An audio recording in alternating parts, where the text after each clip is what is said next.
ইন্ডিয়ার মণিপুর কি স্বাধীন হয়ে যাচ্ছে? আসসালামু আলাইকুম প্রিয় দর্শক। ভারতের মণিপুরে একই সাথে আর্মড ড্রোন এবং রকেট হামলা হয়েছে। মেইতেই এবং কুকিজো ট্রাইবের মাঝে ভয়ঙ্কর সংঘাতে উত্তর পূর্ব ভারতে দিল্লির আধিপত্য এখন হুমকির মুখে। মণিপুর কি তবে স্বাধীন হবে?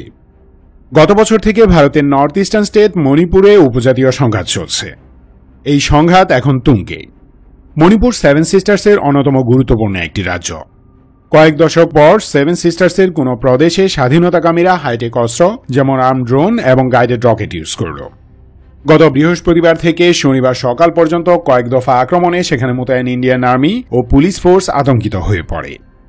মণিপুরে চলমান এই সংঘাত হঠাৎ উদয় হয়নি, বরং ৭৫ বছর আগে এর বীজ বপন করেছিল অখণ্ড ভারতের কুশীলবরা। এই ভিডিওতে মণিপুরে চলমান সংঘাতের ক্রুশিয়াল পয়েন্টগুলো যেমন দেখাবো, তেমনি দেখাবো এর সূত্রপাত কোথায়। I hope you guys will watch this video till the last second and support us by subscribing our channel.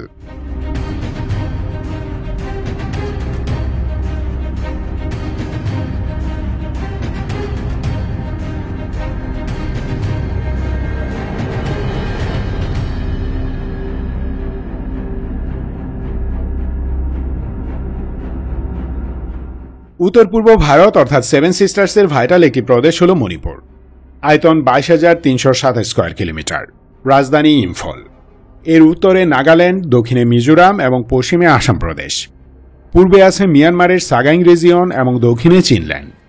অত্যন্ত সুন্দর এই অঞ্চল, যা একসময় স্বাধীন দেশীয় রাজ্য ছিল।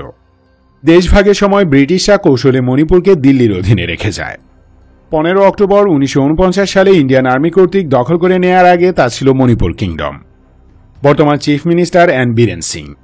প্রাদেশিক পার্লামেন্টের ৯০%ই বিজেপির দখলে। মণিপুরে ৩৯টি ভিন্ন উপজাতির বসবাস, মোট জনসংখ্যা ৩০ লাখের অধিক। এর মাঝে মেইতেইদের সংখ্যা প্রায় ১৬ লাখ। মেইতেইদের পরে আছে কুকিজো। তবে মেইতেইরা মণিপুরের সবচেয়ে পাওয়ারফুল গোষ্ঠী, কারণ এরা হিন্দু। ১৮ শতকে এরা হিন্দুইজম গ্রহণ করে। তখন থেকেই মণিপুরের কর্তৃত্ব মেইতেইদের হাতে তুলে দেয় সেন্ট্রাল হিন্দুরা। এরপর থেকে বাকি উপজাতিগুলো মেইতেইদের শাসনে অতিষ্ঠ। মণিপুর গ্রাস করার পর দিল্লি সেখানে ডিভাইড অ্যান্ড রুল পলিসি বাস্তবায়ন করে রাজ্যটিকে কবজায় রেখেছে। কারণ অন্য উপজাতিরা কুকিজোদের সাথে যুক্ত হয়ে প্রায়ই স্বাধীনতা আন্দোলন করে, তবে তারা সফল হতে পারে না দিল্লির একান্ত ঘনিষ্ঠ মেইতেই উপজাতির জন্য। শিক্ষা দীক্ষা, ব্যবসা বাণিজ্য, সরকারি চাকরি এবং সর্বোপরি ভূমি বন্টন বৈষম্যের কারণে মেইতেই এবং কুকিজোদের মাঝে সংঘাত দানা বেঁধে ওঠে, যা গত বছর বিস্ফোরিত হয়।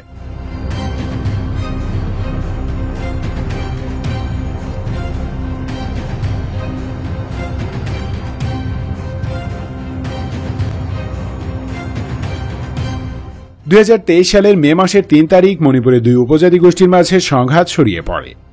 সংঘাতের কয়েকটি কারণ আছে। দীর্ঘদিন ধরে মণিপুরের একক রাজত্ব মেইতেই হিন্দুদের হাতে। প্রশাসনিক ক্ষমতা ইউজ করে তারা কুকিজো উপজাতির উপর বৈষম্যমূলক আচরণ করে আসছে। বিগত কয়েক বছরে পার্বত্য অঞ্চলে বসবাসকারী কুকিজো উপজাতিদেরকে তাদের বাসস্থান থেকে উৎখাত করে ইন্ডিয়ান আর্মি এবং সেন্ট্রাল পুলিশ ফোর্স। আফিম চাষের অভিযোগে হাজার হাজার কুকি পরিবারকে এভাবে উচ্ছেদ করা হয়। এতে করে দিন দিন ক্ষোভ বাড়ছিল। শিক্ষা দীক্ষা, ব্যবসা বাণিজ্য, সরকারি চাকরি, অনুদান, প্রশাসনিক সাপোর্ট, স্বাস্থ্যসেবা সহ সমাজের সকল ক্ষেত্রেই বেশিরভাগ সরকারি সুবিধা বাগিয়ে নেয় মেইতেইরা। কুকিজোরা পায় উচ্ছিষ্ট। ফলে মেইতেইদের বিরুদ্ধে অন্য উপজাতিরা ধীরে ধীরে একাট্টা হতে থাকে। ওদিকে স্বাধীনতাকামীদেরকে সাহায্য দেওয়ার অজুহাতে Indian military and paramilitary force নানা সময়ে কুকি উপজাতির মানুষকে তুলে নিয়ে যায়, হত্যা করে, ধর্ষণ করে। ১৯৫৮ সালে প্রণীত স্পেশাল পাওয়ার অ্যাক্টের অধীনে ইন্ডিয়ান সেনাবাহিনী এবং central reserve police force Assam, Meghalaya, Nagaland, Arunachal এবং মণিপুরে এরকম জঘন্য অপরাধ করে আসছে, কিন্তু কোনো বিচার হচ্ছে না। ফলে বাধ্য হয়ে কুকিরা এর প্রতিশোধ নেওয়ার সুযোগ খুঁজতে থাকে। আর বিজেপি ক্ষমতায় আসার পর শুধুমাত্র হিন্দু হবার কারণে মেইতেই উপজাতিকে একক আধিপত্য দেয়। তারা মণিপুরের প্রাদেশিক প্রশাসন, বিজনেস কমিউনিটি, কালচারাল সেক্টর থেকে শুরু করে প্রতিটি নাগরিক বলয়কে করায়ত্ত করে। এমনিতেই কোণঠাসা কুকিজোদের আরও প্রান্তিক মানে দরিদ্র বানিয়ে ফেলে, নাগরিক সুবিধা থেকে বঞ্চিত করতে থাকে।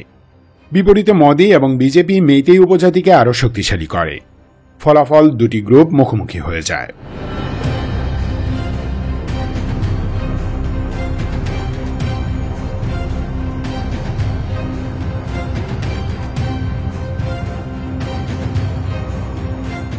এরই মাঝে মণিপুর হাইকোর্টের একটি ডিসিশন পুরো ব্যাপারটাকে উল্টে দেয়। গত বছর এপ্রিল মাসের মাঝামাঝি মণিপুর হাইকোর্ট সেন্ট্রাল গভর্নমেন্টের কাছে মেইতেই উপজাতিকে শিডিউল ট্রাইব অর্থাৎ সর্বোচ্চ সুবিধাপ্রাপ্ত উপজাতি গোষ্ঠী হিসেবে স্বীকৃতি দেওয়ার সুপারিশ জানায়। এই সুবিধা পেলে মেইতেইরা মণিপুরে অফিসিয়ালি একক আধিপত্য প্রতিষ্ঠা করে ফেলবে। প্রাদেশিক রাজনীতি থেকে শুরু করে প্রায় সবকিছুই মেইতেই হিন্দুদের হাতে চলে যাবে। বিপরীতে খ্রিস্টান, কুকি এবং জো উপজাতি ক্রমান্বয়ে বিলুপ্ত হয়ে যাবার সম্ভাবনাও আছে। ব্যাপারটা বুঝতে পেরে কুকিরা ক্ষিপ্ত হয়ে ওঠে। এই সিদ্ধান্তের প্রতিবাদে all tribal students union Manipur শাখা অর্থাৎ কুকি জো উপজাতি পিসফুল প্রটেস্ট করে। মণিপুরের চূড়াচাঁদপুর ও বিষ্ণুপুর জেলার সীমান্ত এলাকায় এমন একটি প্রতিবাদ মিছিলে মেইতেই মিলিশিয়ারা হামলা চালায়। এতে ৭৭ জন বা তারও বেশি কুকি জো মারা যায়। বিপরীতে প্রতিরোধ হামলায় ১০ জন মেইতেইও নিহত হয়। ইন্ডিয়ান আর্মি, প্যারামিলিটারি এবং পুলিশ মেইতেইদের পক্ষ নেয়। প্রশাসনিক সাপোর্টে মেইতেইরা কুকিজোদের বাড়িঘর, ব্যবসা প্রতিষ্ঠান, দোকানপাট ও গির্জায় হামলা চালায়। দীর্ঘদিন ধরে হিন্দু মেইতেই ট্রাইবের নির্যাতনে ক্লিষ্ট কুকিজোরা সশস্ত্র আন্দোলনে নেমে পড়ে। এরপরই কুকিজো উপজাতির উপর অপারেশন শুরু করে মেইতেই প্রভাবিত আর্মি, প্যারামিলিটারি এবং পুলিশ। আনঅফিসিয়ালি মেইতেই মিলিশিয়াকেও লেলিয়ে দেওয়া হয়। দুই পক্ষের মাঝে শুরু হয় অঘোষিত যুদ্ধ। এতে ৩০০+ মারা যায়, যার 70%ই কুকিজো। আহত হয় ১৩০০+। ৭০,০০০ মানুষ গৃহহীন হয়ে পড়ে। ৪০০-র মতো গির্জা ধ্বংস করা হয়। বিপরীতে কুকিরাও মেইতেইদের ১৭টি মন্দির গুড়িয়ে দেয়। মাঝখানে কিছুদিন এই সংঘাত বন্ধ ছিল। চলতি সেপ্টেম্বর থেকে পুনরায় তা শুরু হয়। কুকিজোরা আধুনিক প্রযুক্তির অস্ত্র নিয়ে মণিপুরে নিয়োজিত প্যারামিলিটারি, পুলিশ এবং মেইতেই পলিটিশিয়ানদের বাড়িঘরে অ্যাটাক চালায়। Sniper rifle, armed quadcopter, guided rocket ইত্যাদি সমরাস্ত্র দিয়ে এসব হামলা চালানো হয়। গত শুক্র ও শনিবার ব্যাক টু ব্যাক ৩বার রকেট হামলা করে কুকিরা। এর আগের দিন আর্মড ড্রোন এবং স্নাইপার রাইফেল দিয়ে অ্যাটাক চালানো হয়। বিগত ৩ দশকে মণিপুরে এমন কোনো অস্ত্র ইউজ করা হয়নি। ফলে ইন্ডিয়ান ইন্টেলিজেন্স বড় একটি ধাক্কা খায়।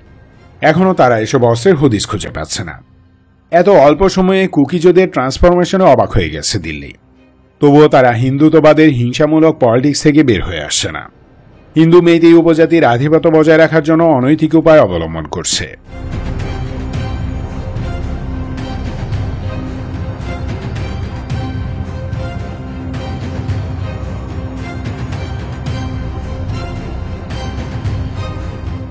মণিপুরের সাথে মিয়ানমারের ডিরেক্ট বর্ডার আছে, আর ঠিক বর্ডারের ওপারেই চলছে গৃহযুদ্ধ। চীনল্যান্ড এবং সাগাইং রিজিয়নে গণতন্ত্রকামী বার্মিজরা লড়ছে হুন্টা বাহিনীর বিরুদ্ধে, আর বার্মিজ হুন্টার ঘনিষ্ঠ মিত্র নরেন্দ্র মোদীর ভারত। ফলে কুকিরা তাদের বার্মিজ জাত ভাইদের থেকে ডিরেক্ট সাপোর্ট পাচ্ছে। অস্ত্র এবং সামরিক প্রশিক্ষণ নিয়ে কুকি এবং জো উপজাতির লোকেরা ফিরে যাচ্ছে মণিপুরে। ইন্ডিয়া যদি এই মুভমেন্ট অর্থাৎ স্বাধিকার আন্দোলন থামাতে না পারে, তবে অচিরেই তার স্বাধীনতা যুদ্ধের রূপ নেবে। অলরেডি সেই যুদ্ধ চলছে। মাঝখানে গ্যাপ দিয়ে কুকিরা ফিরে এসেছে ভয়ঙ্কর রূপে। সাধারণ হান্টিং রাইফেল থেকে ডিরেক্ট আর্মড কোয়াডকপ্টার এবং রকেট নিয়ে যুদ্ধে নেমেছে। অর্থাৎ কুকিজোরা হাল ছাড়ছে না। মণিপুরে যদি এখন স্বাধীনতা যুদ্ধ শুরু হয়ে যায়, তাহলে দিল্লি একটা ফাটাবাসের মাঝখানে পড়তে যাচ্ছে। কারণ ঢাকার ক্ষমতা এখন আর হাসিনার হাতে নেই। ভারত চাইলেই ইচ্ছেমতো আমাদের ভূখণ্ড ইউজ করে সামরিক সরঞ্জাম পরিবহন করতে পারবে না। ওদিকে আরাকান আর্মির দখলে থাকায় কালাদান গেছে মায়ের ভোগে। পুরো চীনল্যান্ড ও আরাকান এবং সাগাইংয়ের নিয়ন্ত্রণ বিদ্রোহীদের হাতে। ফলে ওদিক দিয়েও সমরাস্ত্র পরিবহন সম্ভব না। এমত অবস্থায় মণিপুরে একটা ফুলস্কেল যুদ্ধ মানে ইন্ডিয়ার ডান্ডি ফটাস। কারণ পশ্চিমে পাকিস্তান এবং উত্তরে চীনও নাড়া দিবে। আর একসাথে 3 দিকে নাড়ানাড়ি সামলানোর শক্তি ডান্ডিয়ান সেনাদের নেই। You can bet on it. So theoretically Manipur ইন্ডিয়ার হাতছাড়া হবার সমূহ সম্ভাবনা দেখা দিয়েছে।